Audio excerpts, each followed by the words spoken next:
Okay, so we're going to go ahead and start by creating a basic HTML structure.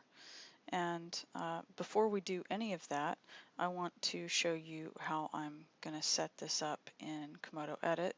I've gone ahead and I've created a new project in Komodo Edit, and I've called it, you can see here on the left, Exercise 5, and I created a file called index.html, which is open in this tab right here on the left, and also a page called styles.css, which is open on the right side. There's nothing in it. But also over in the project section, notice that I went ahead and I made some empty folders. I made one called images, and I made one called JS and one called portfolio. They're all empty, but you can go ahead and create those because we are going to need them later, and it'll just provide an easy place for you to go ahead and drop your files. Okay, so that being said, let's go ahead and we can start by filling in some of this information, like the page title and so forth. We can link up the style sheet, and I'm going to paste it so you don't have to watch me type. And I'm going to call the title of my page, I'm going to call it Jane Doe Graphic and Web Designer. You can call it whatever you want. But this would be the title of your resume page.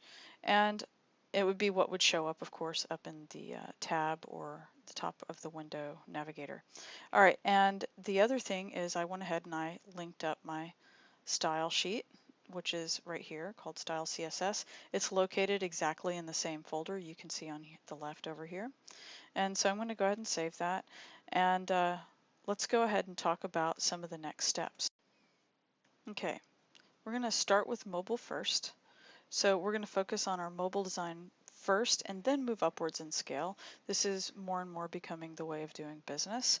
It's a little bit counterintuitive if you are mostly accustomed to working on the web with a desktop, or viewing the web on the desktop, but more and more people, especially younger demographics, are using mobile devices like phones and tablets more and more all the time. Okay, start with priority of information. That's really important with mobile first.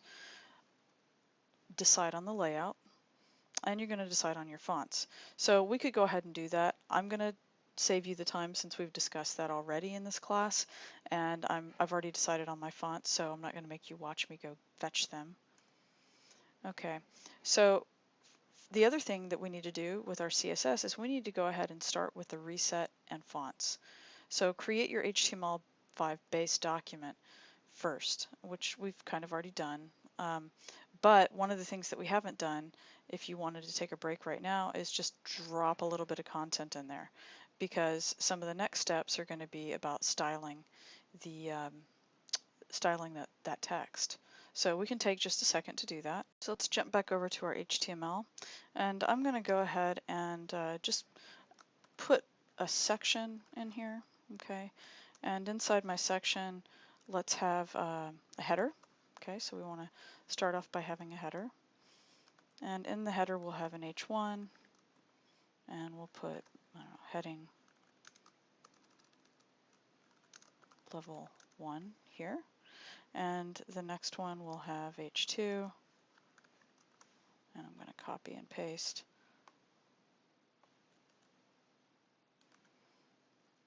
Okay, and then so we can see what maybe some paragraph text would look like outside of the header. Let's do our thing where we make our article. And let's put some paragraph text in there. And I'm just going to paste some lorem ipsum that I grabbed. Okay, so now we at least have something that we can work with when we go over here to start creating our styles. Okay, now let's go back to our discussion, and let's say we already did our base document at least. Now you want to make sure before we start actually setting the font stuff that we go ahead and get our reset. And if you remember, this reset that we've used before, you can use again. So if you already have that file, you can just copy it from a different folder from your last assignment, or you can go to this web address and grab it, which is what I'm going to do. So my link opened this up. I'll go where it says Eric Myers reset, get the code. I'm going to copy it into my clipboard, okay, and we're going to copy that. And you can also do, just by clicking on one of these, click on minified, tells me the script's copied. And now what I'll do is go back over to Komodo Edit. I'm going to create a new file from template, and it'll be a CSS file. I'm going to call it reset.css. I'm just going to save it directly into the exercise 5 folder. If you want, by the way, you could be saving it into a CSS folder. It's fine, whatever. And I'll go ahead and paste that code here, save it, and now I can close it, and I just need to link to it up here in my HTML. And again, so you don't have to watch me type, I'm just going to paste some stuff. And I also went ahead and I pasted in my Google Fonts. Again, you've done that. You should have done that several times already, so you should know how to do that. Go find the font that you want to use. This is what I'm going to use. I'm using Oxygen with the following 3 font sizes, or excuse me, weights, 400, 300, 700. I'm also making my CSS reset link right here. Okay, so now I'm ready. If I want to go over here in my CSS, I can actually start making some rules. Okay, so let's advance our discussion. So we created our new style sheet that was next on the list, and we now need to set those general font rules so that we can have a basic idea of how it's going to look. And remember, we need to be doing this for mobile first. So I'm going to show you some example fonts that I'm going to use. I would like for you to use your own fonts and sizes, but this gives you sort of an idea of like how to get started, you know, by setting this stuff. I think it's really important to always set your fonts first, including figuring out what font face you want, because the font faces can make, and font families can make a huge difference in how things scale, how things are organized on the page. So it's one of the first things that if I have that choice to figure out, I try to figure that out. Now, you don't always have that choice.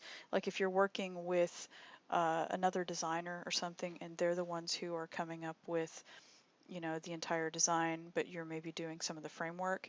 Sometimes you have to just get started on the project. You can't wait for them to deliver everything. But if you have that choice and you're doing the work yourself, then go ahead and get started with choosing your fonts.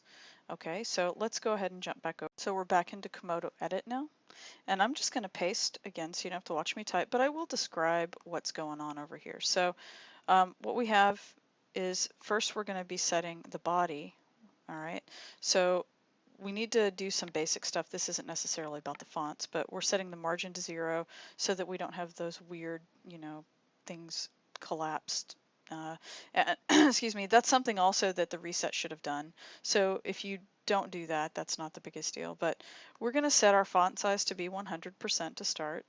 And then the next thing we're going to do is set all of these other font options.